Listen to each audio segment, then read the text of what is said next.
কালকে রাত্রেই সমস্ত মেশিন লাগিয়ে জামা কাপড়, বাবুর অনেকগুলো জামা প্যান্ট আর এগুলো সব ধুয়ে দিয়েছি।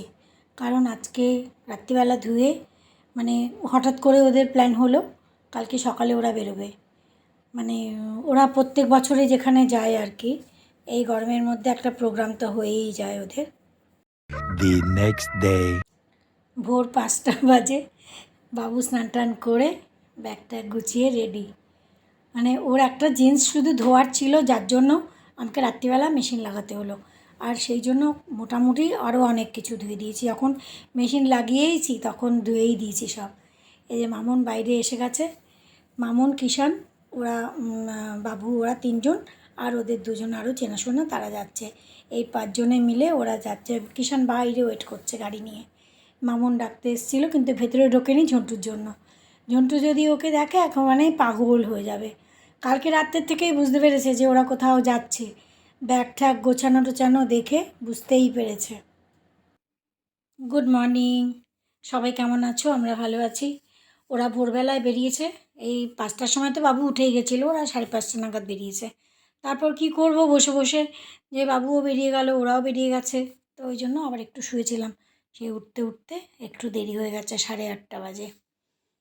তো আমরা চা খেয়ে তারপরে খানিকক্ষণ বাদে একে ব্রেকফাস্ট দিয়ে দিয়েছি। আমার ব্রেকফাস্ট একটু দেরিতে, আমার আজকে একদম ভাল লাগছে না এখন। তো আরও অনেক কাজ ঘরে, সেই কাজগুলো সামলাতে হবে। জামা কাপড় কালকে রাত্রে ধুয়ে রেখেছি, সেগুলো করতে হবে। 2টো ক্লাস আছে, ক্লাস করতে হবে। চলো।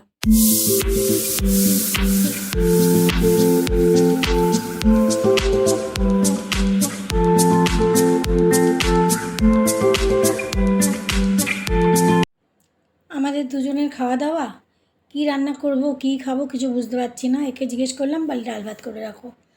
তো স্নান তো করেই নিয়েছি, স্নান পুজো করেই ক্লাস করতে বসেছিলাম।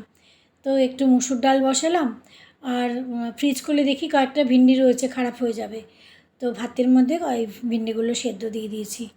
আর দেখি কি আছে, একটুখানি কুমড়ো আছে, দেখি কি যদি একে জিজ্ঞেস করি। কালকে সোফার কভারগুলো ধুয়ে দিয়েছিলাম, সেই সোফার কভারগুলো এখন লাগাতে হবে। এবার যখন সোফার কভার আজকাল এত ধুলো হচ্ছে যে প্রত্যেক দিন একটু ডাস্টিং না করলেই চলছে না। তো কালকে আমার ওই বেরিয়েছিলাম একটু, আর কালকে ডাস্টিং করা হয়নি, যার জন্য মনে হচ্ছে যেন একেবারে ধুলোয় ভরে গেছে। ঘরটা অগোছালো থাকলে না মন মেজাজও ভালো লাগে না। খাই না খাই ঘরটা পরিষ্কার পরিচ্ছন্ন থাকলে ভালো লাগে। তো যার জন্য এই সোফার কভারগুলো আনলাম না, এখনই আগে রান্নাবান্না পরে হবে। ওদিকে ভাত ডাল বসিয়ে রেখে এসে আমি এই সোফার কভারগুলো সব কিছু লাগিয়ে দেব। কারণ একদম আমার এরকম মানে অগোছালো ঘর আমার একেবারে ভালো লাগে না। ঘর পরিষ্কার থাকলে কিন্তু মনটাও ভালো লাগে, তাই না? সোফার কভারগুলো লাগানো হয়ে গেছে। এবার এই যে কোনায় তানপুরাটার মধ্যে প্রত্যেক দিন ধুলো পড়ছে। আর এই যে ওর বানানো লাইটটা, এত সুন্দর লাইটটা, কিন্তু প্রত্যেক দিন না মুছলে একদম সাদা পেপার দিয়ে বানানো, তো একদম ধুলো ধুলো হয়ে যায়। যার জন্য এটাকে প্রত্যেক দিন আমার মুছতে হয়। এই নাও কলা দশেরই আর আম, আম, দশেরই আম। দশেরই বাজারে উঠে গেছে, চারিদিকে ছেয়ে গেছে দশেরই। কিন্তু মিষ্টি হবে কি? এখন দেখতে হবে। দিল্লির ফেমাস আম দশেরই, কোনো গন্ধ নেই কিন্তু মিষ্টি হয়। কিন্তু এখনও না, এত মিষ্টি গন্ধ হয় না তা নয়, না, দশেরই আমের সেরকম আমের গন্ধটা নেই। আমের যে পুরোপুরি গন্ধটা হয় না, কিন্তু কলকাতায় যেমন হিমসাগর আম মানে মানে একদম মিষ্টি হবেই। হিমসাগর, ল্যাংড়া এই যে একটু লম্বা লম্বা, কিন্তু এগুলোর আঠি কিন্তু খুব পাতলা হয় আর মিষ্টিও হয়। হ্যাঁ, মিষ্টি হতে পারে। তো তুমি কী বলছো, এই আম দিয়ে ওকে খাওয়াবে বলছো? দই দিয়ে ভাত মাখবো। আরে আম তারপর কেটে টুকরো দেবে, যদি মিষ্টি হয় খেতে চায় তাহলে দেবো তখন। ফ্রিজ খুলে দেখলাম একটু কুমড়ো রয়েছে, পটল রয়েছে। তো ভাবলাম যে পটল তো ভাজা করছি, আর সঙ্গে একটুখানি কুমড়োর তরকারি করে নিই। কুমড়ো খেতে পছন্দ করে না খুব একটা, কিন্তু কুমড়োটা আনি মাঝে মধ্যে, যে কুমড়ো খাওয়া তো ভালো, বলে চোখের জন্যে নাকি খুব ভালো।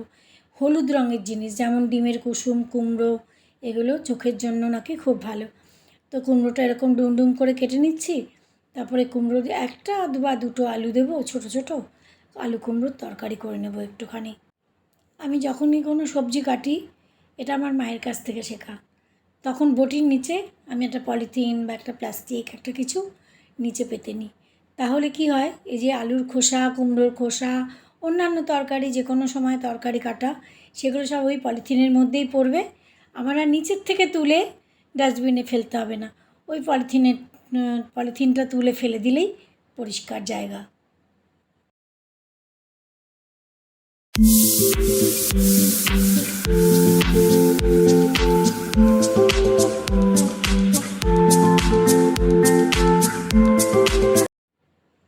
ওদিকে আমার ভাত হয়ে গেছে, ডালও হয়ে গেছে, কড়াই বসিয়ে দিয়েছি। কড়াইতে একটুখানি তেল মানে যতটা কম দেওয়া যায় ততই ভালো শরীরের পক্ষে। তো যতটুকু না দিলে না হয় আর কি। একটু পাঁচফোড়ন দিলাম আর একটা শুকনো লঙ্কা দেব, দিয়ে তারপরে আলু কুমড়োগুলো ওর মধ্যে দিয়ে দেবো, দিয়ে একটু নুন হলুদ লঙ্কা দিয়ে নাড়াচাড়া করে ব্যাস একটু ঢাকা দিয়ে রেখে দেবো। আলু কুমড়োটা ঢাকা দিয়ে তারপর দেখি ফ্রিজে দুটো করলা রয়েছে, মানে পেকে হলুদ হয়ে গেছে। তো ভাবলাম নষ্ট করে লাভ কি, করলাটা ভেজে রেখে দিই। তো করলাটাও টুকরো করে নিয়েছি, একটুখানি ভাপ দিয়ে, যেমন আমি করি আর কি। তারপরে করলাটাও ভেজে নিলাম। এদিকে আমার আলু কুমড়োর তরকারি রেডি। একটুখানি নামানোর আগে একটুখানি মিষ্টি দিয়ে নাড়াচাড়া করে নামিয়ে দেবো। আলু কুমড়োর তরকারি খেতে খারাপ লাগে না, ভালোই লাগে। কুমড়োর ছক্কাও খুব ভালো লাগে, কিন্তু আজকে আমি জানতাম না যে বানাবো, তাহলে একটুখানি ছোলা ভিজিয়ে রাখতে পারতাম। তো যাই হোক, আলু কুমড়োর তরকারিও খেতে খারাপ হবে না। তো একটু মাখা মাখা, বেশি ঝোল হবে না, আবার একেবারে শুকনোও না। ঝন্টু বারে করে একটা গাড়ির আওয়াজ পাচ্ছে আর দৌড়ে গিয়ে সোফায় উঠে জানলা দিয়ে দেখছে ওরা আসছে কিনা। ও যখন থেকেই শুনেছে না, যে বুঝতেই পেরেছে, যখন বাবু জামা কাপড় গোছাচ্ছে তখনই বুঝতে পেরেছে যে ওদের কোনো একটা প্ল্যান হচ্ছে। আসেনি তো, দাদা আসেনি, দাদা কালকে আসবে। তো মানে কী যে ওরা সেন্সিটিভ, মানে ধারণার বাইরে। ও ঝন্টুর জন্য দই দিয়ে ভাত মেখে এই যে আম টুকরো করে দিয়েছি, কিন্তু তাকে খাওয়ানো যাচ্ছে না। সকালেও খায়নি, সকালে কিচ্ছু খায়নি। ডিমটা দিয়েছি, ডিমটা ওইভাবেই ফেলে দিয়েছে। এই যে গলার মধ্যেই কায়দা করছে, কত রকমের কায়দা, কিন্তু এই মুখের দিকে তাকিয়ে আছে, মুখে নিয়ে মুখের দিকে তাকিয়ে আছে, কিছুতেই গিলছে না। মানে এত সেন্সিটিভ, এত ভালোবাসে ওদের, যে ওরা বাড়িতে নেই বলে ও খাওয়া ছেড়ে দেয়। এরকম আমি কাউকে দেখিনি। ক্লাস করে উঠলাম, তারপরে রান্নাবান্না করে এই আমি মানে ও ঝন্টুকে খাওয়াচ্ছে, এই আমি বসলাম আর কি। তাই ভাবলাম যে মামুনকে বলেছি যে তোরা কোথায় গেছিস, কেমন ওখানে কেমন, যদি ভিডিও পাঠাস তাহলে আমি সবার সাথে শেয়ার করব। যদি পাঠায় তাহলে শেয়ার করব।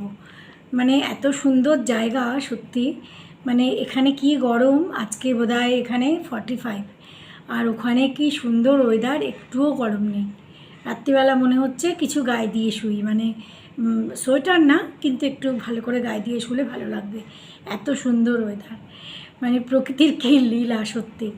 তো ঝন্টুতে খাওয়ানো গেল না, কিন্তু আমি আমাদের খাবার রেডি করে নিয়েছি। ওকে অন্য কিছু খাওয়াতে হবে আর কি। মামুনকে ফোন করলাম, ওরা ভিডিও কল করছে বারে, কিন্তু কে কার কথা শোনে, ও কিচ্ছু খাচ্ছে না। দেখি বিকেলে অন্য কিছু, আর একটু পরে অন্য কিছু খাওয়াতে হবে। এই আমাদের আজকে ডাল ভাত আর একটু শশা আর ওই যে আলু কুমড়োর তরকারি, ভেন্ডি সেদ্ধ, এই দিয়ে আজকে আমাদের খাওয়া, আর পটল ভাজা, আর রোজকার চাটনি যেমন থাকে, একটু তো চাটনি ওরকমই। সন্ধে হলো, এই চা বানিয়ে নিয়েছি। এ তো ওই ঘরে ঝন্টুকে নিয়ে বসে আছে, মানে ও ঝন্টুকে নিয়ে বসে আছে কি, ফোন দেখছে, ঝন্টু পাশে বসে আছে। ওর এত মন খারাপ যে যেখানে সেখানে এরমভাবে পড়ে আছে। এই দেখো, একদম মানে কোনো দিকে ওর হুঁশ নেই, কখন যে ওরা আসবে তবে গিয়ে ওর শান্তি। কী করা যাবে সত্যি। ওকে ফোন করলাম, ও বললো আইসক্রিম নিয়ে এসো। তো এইমাত্র গিয়ে আইসক্রিম নিয়ে আসলো। প্রথমে তো কিছুতেই খাবে না, তারপর যখন দেখেছে ঠান্ডা, তখন আস্তে আস্তে এই আইসক্রিম একটা খাওয়ানো হলো। কিছু তো খাবে, না হলে কী করে বাঁচবে, আমি তো কিছুই বুঝতে পারছি না। তো যাই হোক, আইসক্রিমটা খেলে পরেও তো একটু এনার্জি পাবে। তো আরেকটাও আইসক্রিম, দুটো আইসক্রিম নিয়ে এসছে, আর একটা রয়েছে, আর একটা যদি আজকে রাত্রে খেলো তো খেলো, নাহলে কালকে সকালে খাবে। রাত্রিবেলা একটুখানি মেটে নিয়ে এসছে, মেটে সেদ্ধ করে দেবো যদি ওইটা দিয়ে ওকে খাওয়াতে পারে। রাত হলেও রাত্রিবেলা বলে রেখেছে আমি কুমড়োর তরকারি রাত্রিবেলা খাবো না। তারপরে দেখলাম একটুখানি পনির রয়েছে, পনির, ক্যাপসিকাম আর একটু পেঁয়াজ, একটা টমেটো দিয়ে একটু তরকারি করলাম। এই তরকারি, রুটি আর আম, এটাই হচ্ছে আমাদের আজকের রাত্রের খাবার।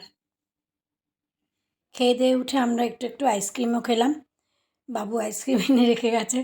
এই গরমে আইসক্রিম খেতে ভালোই লাগছে, খারাপ তো লাগছে না। আমাদের রাত্রের খাওয়া দাওয়া হয়ে গেল। এই বেলা রাত্রিবেলা একটুখানি ঝন্টুকে মেটে নিয়ে এসেছিলো, ওই মেটে সেদ্ধ করে দিলাম, তাই দিয়ে অনেক কষ্টে খাইয়েছে। এখন কালকের জন্যও একটু মেটে আছে, কালকে ওটা দিয়েই করে দেবো। এর আগের চোটে বলে ভাত খাওয়াবো না, রুটি খাওয়াবো। তো রাত্রিবেলা তো রুটি খাচ্ছে দুদিন ধরে, কিন্তু এখনও রুটি খাওয়ালো। তো যদি মানে কালকে দুপুরে বলে রেখেছে, কালকে দুপুরেও ভাত খাওয়াবো না যতক্ষণ না ওরা আসছে, রুটি খাওয়াবো। রুটিটা খাওয়াতে সোজা হচ্ছে, একেবারে না খেয়ে থাকার থেকে কিছু তো অন্তত পেটে যাবে। তো যাই হোক, আমাদেরও খাওয়া দাওয়া হয়ে গেছে, আমি এখন স্নানে যাব। প্রচণ্ড গরম, মানে বলার না, এত গরম লাগছে। যাই হোক, তোমাদের সাথে মামুনদের একটুখানি ভিডিও শেয়ার করলাম, আশা করি ভালো লাগবে। যদি ভালো লাগে তাহলে প্লিজ লাইক কমেন্ট করো, আর যদি কেউ নতুন এসে থাকো তাহলে প্লিজ সাবস্ক্রাইব করো। আর সবাই খুব ভালো থেকো। আমার প্রত্যেক দিনের এই একটাই কথা, সবাই খুব ভালো থেকো। ভালো থাকা কিন্তু আমাদের জন্মগত অধিকার। সবাই খুব ভালো থাকা, এটা খুব জরুরি। যে যেমনভাবে আছি, যে যেখানে আছি, কিন্তু ভালো থাকা খুব জরুরি। মন থেকে ভালো থাকা, মন থেকে হ্যাপি থাকা খুব জরুরি।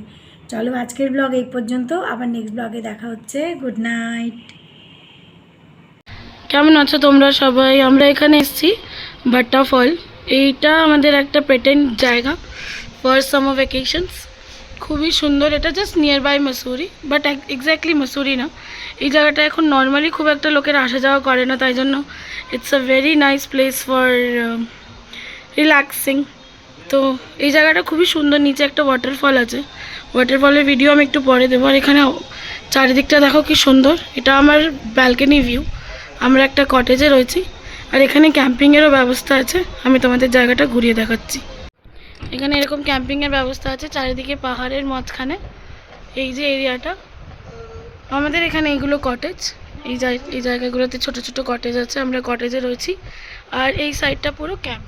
এগুলো সব প্রত্যেকটা সুইস ক্যাম্প। তোমাদের দেখে মনে হবে দিনের বেলায় হয়তো খুব গরম রোদ, কিন্তু না, দেখো একদম ঠান্ডা হাওয়া চলছে এখানে। রাত্রিবেলা মোটামুটি বেশ শীতই করে, সোয়েটার হয়তো পরতে হয় না, কিন্তু ওই মার্চ মাসে ঠান্ডাটা আর কি এখানে সবসময় থাকে। এই যে ওপরের জায়গাটা দেখা যাচ্ছে, এগুলো হচ্ছে, এইটা হচ্ছে মুসৌরি, এই যে ওপরের দিকটা। আর আমরা এই নিচের দিকে আছি, এখানটায় চারিদিকটা পাহাড়ে ঘেরা। এই জায়গাটা খুবই সুন্দর, খুবই সুন্দর। তো ব্যাস 1-2 দিনের জন্য এখানে আমরা এবার স্টে করব। তোমাদেরকে একটু পরে ওয়াটারফলের ভিউটা দেখাবো।